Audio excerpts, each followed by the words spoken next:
NFP came in on a ballistic low versus what was expected, all right?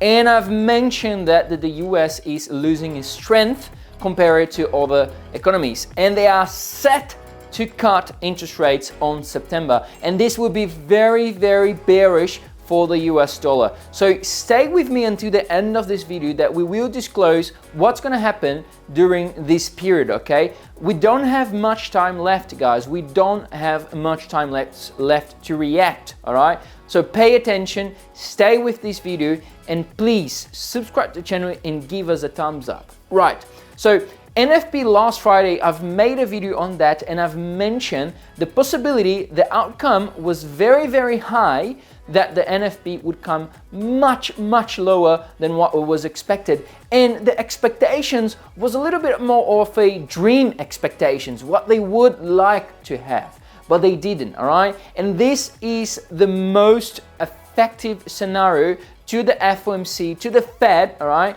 for the central bank from USA cut interest rates on September, all right, next month. All right, as I just say, we don't have much time, so let's get into it. I've mentioned that the NFP would be coming lower. The actual came in at 114,000 compared to the expected of 172,000 or 177.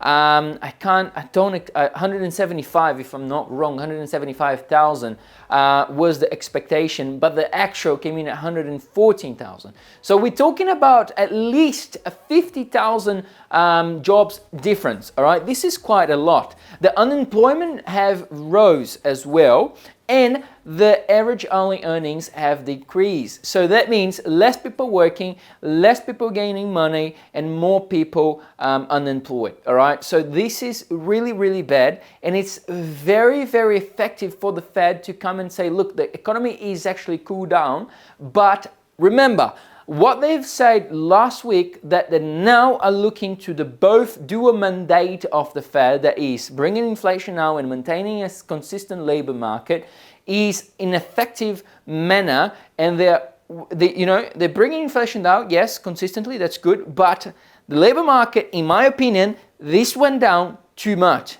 It was a hell of a drop, and I wasn't expecting that much. I was expecting around 130, but not 114.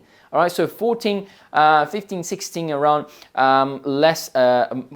more than what I was expecting. Now, the other point now is we have to look at the currencies market. All right, we're looking at Japanese yen being so strong, and that USD JPY is continuously dropping.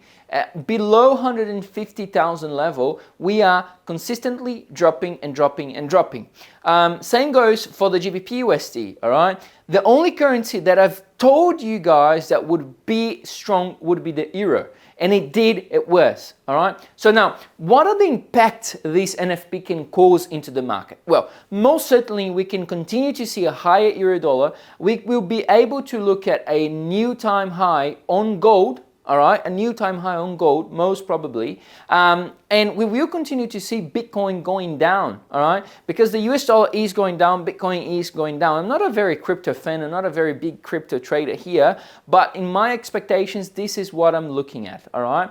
For the next week or so, well, at least this week, for the week ahead, I'm not expecting much volatility until Wednesday, all right, on the Forex market, because the volatility that we are feeling right now is the volatility from the actual last Friday from the NFP.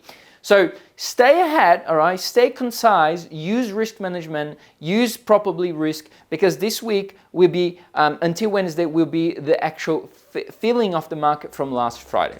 Guys, thank you so much to stay with me until now. If you have, please subscribe to the channel, give us a thumbs up, and I see you in the next video. And don't forget that tomorrow we're gonna have the webinar from 5 to 6 p.m. Register yourself just in the description of this link. In the description of this video, you will find the link to the webinar plus the Telegram. All right, I see you there, or I see you in the next video. Bye-bye.